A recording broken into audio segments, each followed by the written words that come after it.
Thank you so much for joining me. I'm Zach Marion here at the USATF 100-mile championships here in Henderson, Nevada at the Jackpot Ultras.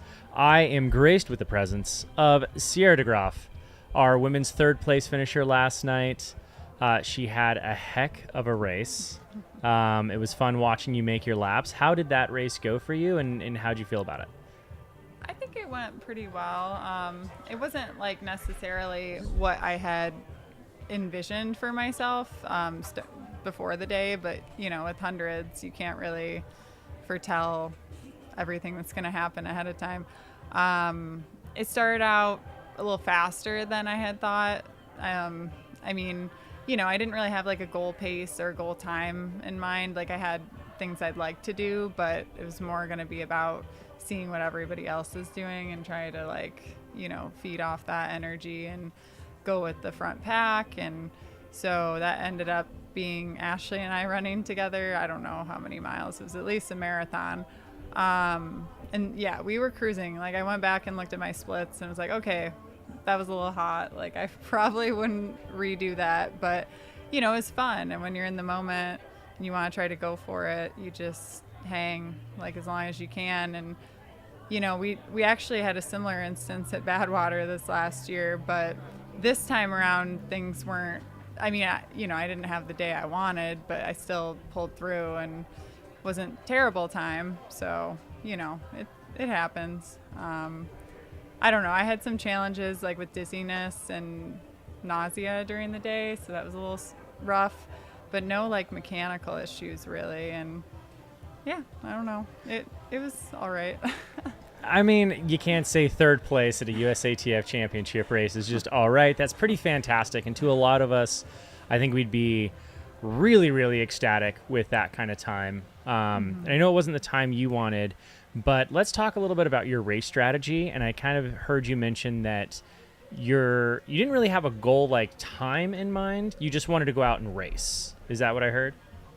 Well, I had asked my coach ahead of time. I was like, so, I think I do better with times in my mind because then at least I have like a focal point. But he kind of just was like, just go run. Like, don't get too in your head about that. So then I didn't. I had like a secret time in mind, but, it was kind of going to be based on what everybody else is doing. Like, whatever to go with the leaders is going to be. And yeah, I couldn't hold on the whole time for that 14 hours. So, one day I do want to break into that range eventually, but we learn. Yeah. So what are some lessons that you felt like you learned during this race specifically that you want to take into your next races? I personally, I look at my career as, all these races are just kind of data points on the plot graph, right? And it's just kind of like, what did you learn from that? And then how do you make the line trend in the direction you want it to? What are some things you're going to take from this race and implement into, your training regimen, your next race, etc.? I think more just running my own race, and it's hard, I think, at these loop ones because it's not like, somebody can go around a bush and you don't see them. It's like way easier on trail to like run your own race when you're not looking at your opponents the whole time. But with this, you're like so caught up. So yeah, just running my own race, not getting too anxious about the other stuff, and hopefully at that point I can hold like my pace longer, because that's one of my biggest challenges is holding strong through the whole thing. And yeah, as it would be to run 100 miles. I don't think anyone really negative splits those all too often.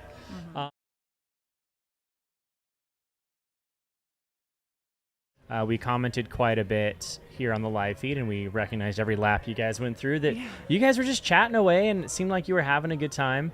How can you share those first few miles with us? What was the camaraderie like? Did you guys have a chat about plans and goals or anything like that? Did you help pull each other along? Oh yeah, we were talking the whole time. That helps, when you're chatting, it just goes by. That first marathon clipped by so fast.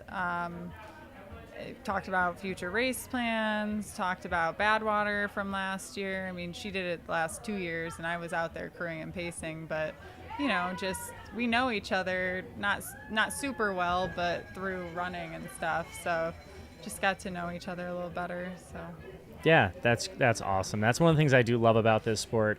And it's funny that we talk about ultra running and trail running, but this is its own subculture within the niche sport that is ultra marathon running. These short loop courses and timed events, and particularly road ultras.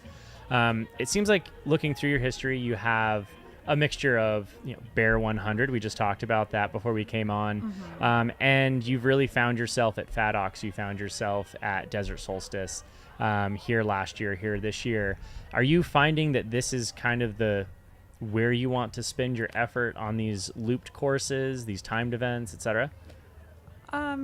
Yeah, I think after this, the big focal point will be Badwater, because it's similar, it's road, but I'm just better at them, so I guess I'm like playing my strengths like most people would, but I do really enjoy the trails. Like I think that keeps things exciting. I'm just never gonna be as much of a competitor, I don't think, on the trail side of things, so I don't know, but I like to keep it fun and keep inspired and stuff. So yeah, it's not always about podium finishes and whatnot. Sometimes you got to fill the cup within that helps you achieve those goals. Yeah.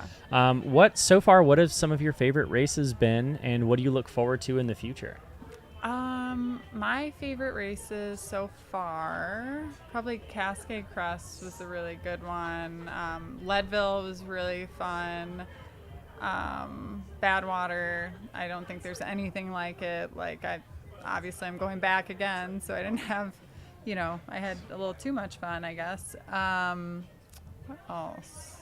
Those are the top ones that stand out. I mean, I did the Ute 50 miler last year too, which was pretty fun. Like that's a very underrated race. It looks like it's one I've got my eyes on where I'm like, ooh, I like it never fits into my schedule, but it's one I want to get out to because it's such a really unique part of Utah. Beautiful. It's beautiful. As you said, you did the 50-mile course. Had a pretty good result there, I believe.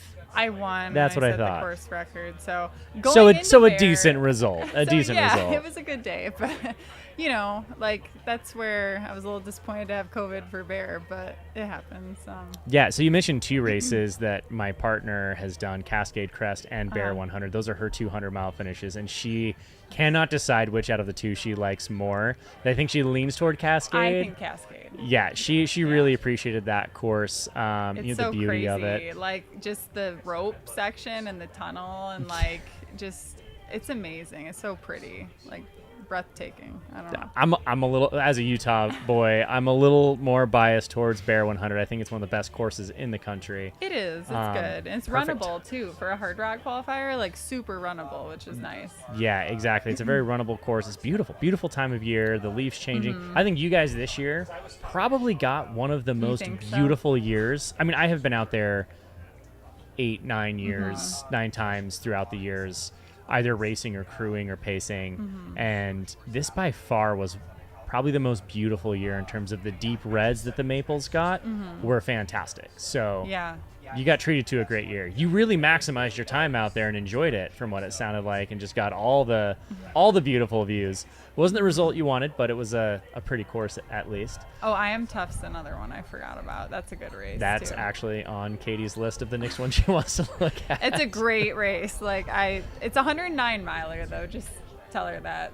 It's a little long. It's a little super long. course. Yeah. Yeah. No, I've been out there at Run Rabbit Run in one of the first iterations when it was a 108-mile a year. Oh boy. And we were expecting 100, and you hit the last aid station at 100, and it was tough getting to the finish.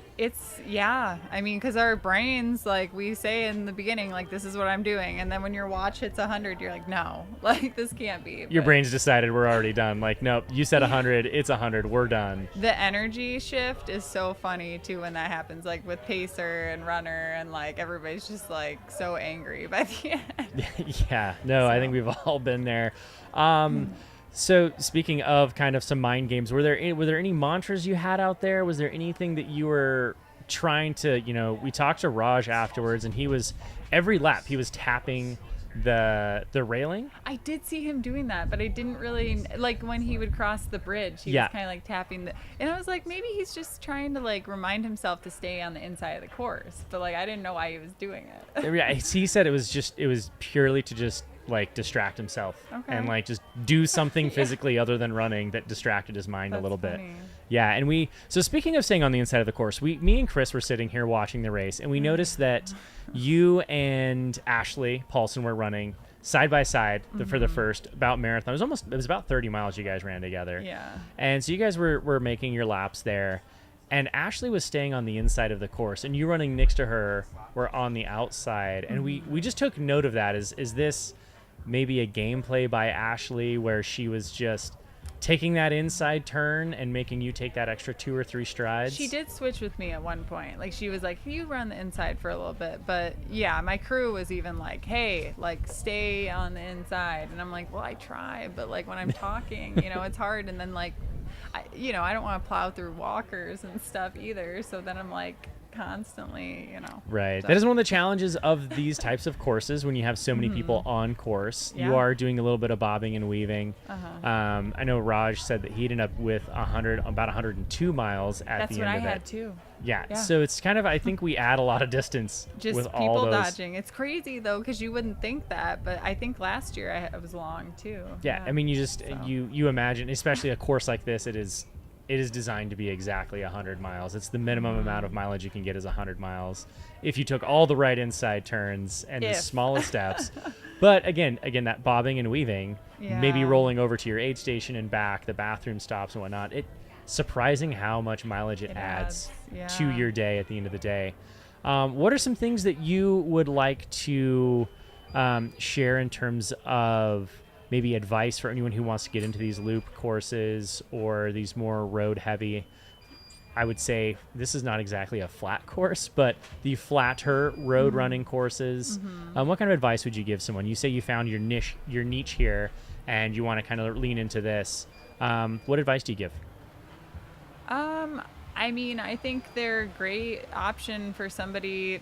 I mean, I think they're good for people just getting started, because you can practice things that you wouldn't have the ability to do at like a trail ultra or something. I mean, you can just have everything you think you might need on your table, and you don't even necessarily have to have crew unless like you want to. Like last year I didn't have crew till like the end, basically. I mean, part of the day, but you have a mile like every time where you're able to get stuff if you carry things like and just the mental game, I think, for these has to be there, like, because we run pretty trail ultras because we get to look at all the cool stuff, but like with this, it's like it's just you and like running in a circle for however long it takes you. So yeah, I think just having the right mindset and having the stuff you might need available and just sticking in it. I mean, I love it because the mental fortitude factor. I mean,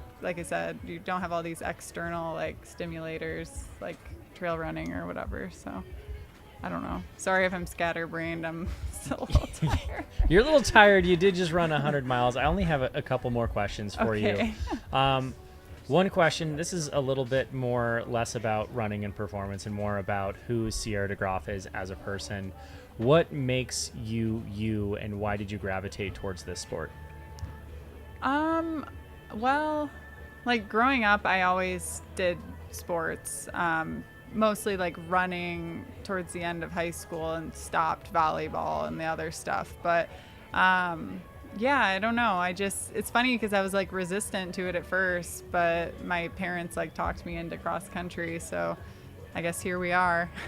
Yeah, and just, my dad would always say I had all this potential, and he was kind of hard on me about stuff, but I think in the long run it was like better because, I have expectations for myself and I don't want to just go out and, goof around. So he was actually a Badwater, which was pretty cool. So like being able to make your parents proud and,